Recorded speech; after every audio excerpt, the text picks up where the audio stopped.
Hi friends, ഇന്ന് നമുക്ക് അമ്പാഴങ്ങ ചേർത്ത മത്തി മുളകിട്ടത് ഉണ്ടാക്കാം.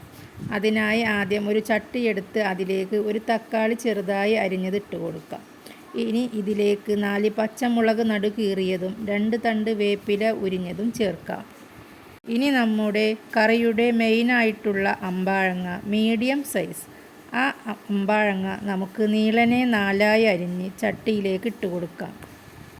1.5 ടേബിൾ സ്പൂൺ മുളക് പൊടിയും 1/2 ടീസ്പൂൺ മഞ്ഞൾപ്പൊടിയും 1/2 ടീസ്പൂൺ ഉപ്പും ചേർത്ത് നന്നായി ഒന്ന് മിക്സ് ചെയ്യാം. ഇനി ഇതിലേക്ക് 1 കപ്പ് വെള്ളം ഒഴിച്ച് നല്ലതുപോലെ ഒന്ന് ഇളക്കി യോജിപ്പിക്കാം. ഉപ്പ് ഒന്ന് നോക്കിയതിന് ശേഷം ഇതിലേക്ക് കുറവ് തോന്നുകയാണെങ്കിൽ കുറച്ച് ഉപ്പ് കൂടി നമുക്ക് ചേർക്കാം. ഇനി സ്റ്റൗ ഓൺ ചെയ്ത് ചട്ടി അടുപ്പിൽ വെക്കാം. ഇനി 1 കപ്പ് വെള്ളം കൂടി ഇതിലേക്ക് ചേർത്ത് കൊടുക്കാം. ഇങ്ങനെ ചേർക്കുന്നത് കറി ഒന്ന് വറ്റിച്ചെടുക്കാൻ ഉള്ളത് കൊണ്ടാണ്. നന്നായി ഇളക്കി കൊടുത്തതിന് ശേഷം അടച്ച് വെച്ച് വേവിക്കാം.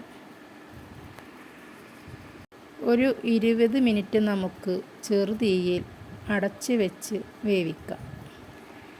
കറി നന്നായി തിളച്ച് പൊങ്ങുമ്പോൾ അതിലേക്ക് ക്ലീൻ ചെയ്ത മീൻ ചേർത്ത് കൊടുക്കാം. പുളി നോക്കിയതിന് ശേഷം പുളി വേണ്ടവർ മാത്രം 1 നെല്ലിക്ക വലിപ്പത്തിലുള്ള പുളി എടുത്ത് പിഴിഞ്ഞ് ആവശ്യത്തിന് മാത്രം ചേർത്ത് കൊടുക്കുക. ഇനി മീൻ ഉടഞ്ഞു പോകാതെ മെല്ലെ ഒന്ന് ഇളക്കി കൊടുക്കാം. പറ്റുന്നതും ഒന്ന് ചട്ടി ചുറ്റിച്ച് കൊടുക്കുന്നതാണ് നല്ലത്. ഇനി ഒരു അടപ്പ് വെച്ച് മൂടി വെക്കാം. കറിയിലെ മീൻ വെന്ത് വറ്റി വന്നാൽ തൂമിക്കുന്നതിന് പകരം 2 ടീസ്പൂൺ വെളിച്ചെണ്ണ ഇതിന് മീതേക്ക് ഒഴിച്ചു ശേഷം ഇളക്കി കൊടുക്കാം.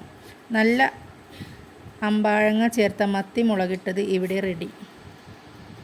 നിങ്ങൾക്ക് എൻ്റെ ചാനൽ ഇഷ്ടമായാൽ ലൈക്ക് ചെയ്യുക, സബ്സ്ക്രൈബ് ചെയ്യുക, ഷെയർ ചെയ്യുക, കമൻറ്റ് ചെയ്യുക. Okay, bye bye.